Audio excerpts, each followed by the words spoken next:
আসসালামু আলাইকুম প্রিয় দর্শক, জানিয়ে দিব এখনকার আলোচিত সকল দেশীয় খবর। শুরুতেই জানিয়ে দেব সংবাদ শিরোনামগুলো। মান্নাকে সিসিইউতে স্থানান্তর, রুমিন ফারহানা সমাবেশকে কেন্দ্র করে দুই গ্রুপের সংঘর্ষ। জানাবো ওসমান হাদি হত্যার বিচার দাবিতে চট্টগ্রামে বিক্ষোভ।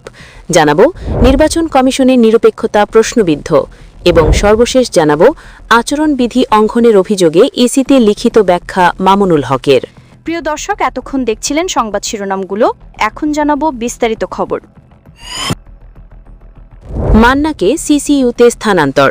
নাগরিক ঐক্য সভাপতি মাহমুদুর রহমান মান্নাকে এমার্জেন্সি বিভাগ থেকে তাকে সিসিইউতে স্থানান্তর করা হয়েছে। তার শারীরিক অবস্থা বর্তমানে স্থিতিশীল। তিনি জানান, নাগরিক সভাপতি মাহমুদুর রহমান মান্না শারীরিক অবস্থা বর্তমানে স্থিতিশীল। এমার্জেন্সি বিভাগ থেকে তাকে সিসিইউতে স্থানান্তর করা হয়েছে। তানভীর ইসলাম আরও জানান, বর্তমানে তার কোনো ব্যথা নেই এবং সামগ্রিকভাবে ভাইটাল সাইন প্রায় স্বাভাবিক পর্যায়ে রয়েছে। চিকিৎসকদের পরামর্শ অনুযায়ী তাকে আপাতত একই দিন পর্যবেক্ষণে রাখা হবে। আগামীকাল আরও কয়েকটি প্রয়োজনীয় পরীক্ষা সম্পন্ন করা হবে। মাহমুদুর রহমান মান্না সবার কাছে দোয়া চেয়েছেন বলে জানান তিনি। রুমিন ফারহানা সমাবেশকে কেন্দ্র করে দুই গ্রুপের সংঘর্ষ। ব্রাহ্মণবাড়িয়া ২ আসনের স্বতন্ত্র প্রার্থী ব্যারিস্টার রুমিন ফারহানার একটি নির্বাচনী সমাবেশকে ঘিরে সমর্থকদের দুই গ্রুপের মধ্যে সংঘর্ষ হয়েছে। রাতে উপজেলার নোয়াগাঁও ইউনিয়নের আখিতারা গ্রামে এই ঘটনা ঘটেছে। স্থানীয় বাসিন্দাদের সূত্রে জানা যায়, রুমিন ফারহানা সমর্থকরা সমাবেশের আয়োজন করে। প্রোগ্রামের সদস্যরা কার আগে কে রুমিন ফারহানার কাছে যাবে এই তর্কে জড়ায়। বিষয়টি নিয়ে সমাবেশস্থলে বাকবিতণ্ডা শুরু হয়, যা পরে হাতাহাতিতে রূপ নেয়। উভয় পক্ষের মধ্যে ইট পাথর লাঠিসোঁটা নিয়ে সংঘর্ষ হলে স্থানীয় বাসিন্দারা পুলিশকে খবর দেন। এক পর্যায়ে রুমিন ফারহানা সেখান থেকে চলে যান। উক্ত সংঘর্ষে একাধিক নেতাকর্মী আহত হন। সরাইল থানার ভারপ্রাপ্ত কর্মকর্তা মোহাম্মদ মঞ্জুর কাদের ভূঁইয়া ঘটনার বিষয়টি নিশ্চিত করে বলেন, খবর পেয়ে আমরা ঘটনাস্থলে পুলিশ পাঠাই। বিক্ষুব্ধ দুই গ্রুপকে শান্ত করা হয়। এলাকার পরিবেশ শান্ত হয়েছে। লিখিত অভিযোগ পেলে আইনি ব্যবস্থা নেওয়া হবে। ওসমান হাদি হত্যার বিচার দাবিতে চট্টগ্রামে বিক্ষোভ। ইনকিলাব মঞ্চের মুখপাত্র শহীদ শরীফ ওসমান হাদি হত্যার বিচারের দাবিতে চট্টগ্রামে বিক্ষোভ মিছিল হয়েছে। সমাবেশী বক্তারা বলেন, ওসমান হাদি ছিলেন দেশের স্বাধীনতা, সার্বভৌমত্ব, ন্যায়ের পক্ষে আপোষহীন এক সংগ্রামী কণ্ঠ। তাকে জুমার নামাজের পর নির্মমভাবে প্রকাশ্যে হত্যা করা হলেও আজও বিচার না হওয়ায় দেশের জনগণ ক্ষুব্ধ। অবিলম্বে হত্যাকাণ্ডের সুষ্ঠু তদন্ত ও দোষীদের দৃষ্টান্তমূলক শাস্তি নিশ্চিত করার দাবি জানান তারা। বক্তারা হুঁশিয়ারি দেন, ওসমান হাদি হত্যার বিচার না হওয়া পর্যন্ত রাজপথে আন্দোলন চলবে এবং এই দাবি আদায় করে নেওয়া হবে। নির্বাচন কমিশনের নিরপেক্ষতা প্রশ্নবিদ্ধ। নির্বাচনের আর বেশি দেরি নেই, ২৫ দিনের মতো বাকি। ২২ জানুয়ারি থেকে রাজনৈতিক দলগুলো আনুষ্ঠানিকভাবে নির্বাচনী প্রচার প্রচারণা শুরু করবে। নির্বাচনকে ঘিরে ভোটারদের মধ্যে উৎসবের আমেজ বিরাজ করছে। স্বৈরাচারী শেখ হাসিনার ১.৫ দশকের শাসনামলে ভোটাররা তাদের ভোটাধিকার প্রয়োগ করতে পারেনি। গণ অভ্যুত্থানে তার পতনের পর অবাধ স্বাধীনভাবে তাদের ভোট দেওয়ার সুযোগ সৃষ্টি হয়েছে। তবে ইতোমধ্যে পোস্টাল ব্যালট নিয়ে যে অনিয়ম পরিলক্ষিত হয়েছে, তাতে নির্বাচন সুষ্ঠু হওয়া নিয়ে শঙ্কা দেখা দিয়েছে।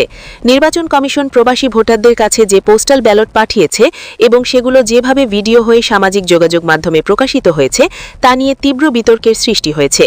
এর মাধ্যমে নির্বাচন কমিশনের ভূমিকা প্রশ্নবিদ্ধ হয়েছে। গত কয়েকদিন ধরে পোস্টাল ব্যালট নিয়ে সামাজিক যোগাযোগ মাধ্যমে বেশ কয়েকটি ভিডিও দেখা যায়। এসব ভিডিওর মধ্যে বাহরাইন, মালয়েশিয়া সহ বিভিন্ন দেশে পোস্টাল ব্যালট গঠনের দৃশ্য রয়েছে। বাহরাইনে একটি ইসলামী দলের নেতার বাসায় ২০০ থেকে ৩০০ ব্যালট পাওয়া গেছে। কোথাও ভোট প্রদান শুরু হয়েছে, কোথাও একজনের নম্বর দিয়ে আরেকজন ব্যালট গ্রহণ করেছে, অথচ প্রবাসী ভোট শুরু হওয়ার কথা ২২ জানুয়ারি থেকে। এমন চরম অনিয়ম ও জালিয়াতির কারণে ভোট সুষ্ঠু হওয়া নিয়ে প্রশ্ন উঠেছে। পর্যবেক্ষকদের মতে, পোস্টাল ভোটের এই অনিয়ম শতাধিক আসনে ফলাফল নির্ধারণে ভূমিকা রাখতে পারে। বিএনপির পক্ষ থেকে গত বৃহস্পতিবার একটি প্রতিনিধি দল প্রধান নির্বাচন কমিশনার এএমএম নাসির উদ্দিনের সঙ্গে বৈঠক করে এই অনিয়মের কথা তুলে ধরে প্রতিকারের ব্যবস্থা করার কথা বলেছেন। এছাড়া পোস্টাল ব্যালটে বিএনপির প্রতীক ধানের শীষ অবমূল্যায়ন করা হয়েছে বলে তারা অভিযোগ করেছেন। ব্যালট পেপারে ধানের শীষের প্রতীক মাঝামাঝি জায়গায় এমনভাবে রাখা হয়েছে যে তা ভোটারদের খুঁজে পেতে সমস্যা হবে। এতে বিএনপি ক্ষতিগ্রস্ত হবে। বিএনপির প্রতিনিধি দল অভিযোগ করেছেন, একটি নির্দিষ্ট রাজনৈতিক দলের পক্ষে কিছু কাজ হয়েছে বলে আমাদের যে ধারণা ছিল, তা এখন প্রমাণিত হচ্ছে।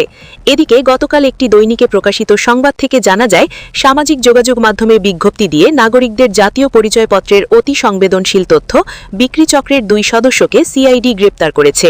দলটি এক সপ্তাহে 1,12,150টি এবং এক মাসে 3,65,568টি এনআইডি তথ্য বিক্রি করেছে। এই দুইজন গজারিয়া উপজেলা নির্বাচন অফিসের সহকারী কাম কম্পিউটার অপারেটর। এদের একজনের কাছে নির্বাচন কমিশনের একটি গোপন আইডি ও পাসওয়ার্ড পাওয়া গেছে, যার মাধ্যমে সারা দেশের নাগরিকদের এনআইডি তথ্য যাচাই করা সম্ভব। নির্বাচনের অল্প কিছুদিন আগে এ ধরনের অনিয়ম ও জালিয়াতি যে পুরো নির্বাচন প্রক্রিয়াকে প্রশ্নবিদ্ধ করবে তাতে কোনো সন্দেহ নেই। উল্লিখিত ঘটনা থেকেই বোঝা যায় নির্বাচন কমিশন কতটা ঢিলাঢালা এবং উদাসীন। নির্বাচন বিশেষজ্ঞরা মনে করছেন উল্লিখিত ঘটনা নির্বাচনে অনিয়ম হওয়ার টিপস অফ আইসবার্গ।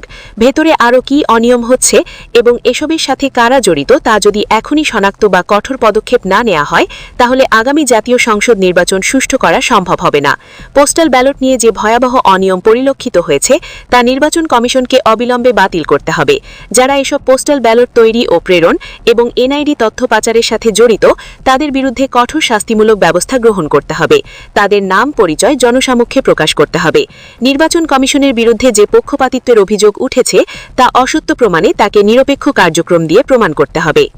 প্রিয় দর্শক, এই ছিল এখনকার গুরুত্বপূর্ণ নিউজ। আরও গুরুত্বপূর্ণ নিউজ নিয়ে ফিরছি কিছুক্ষণের মধ্যে।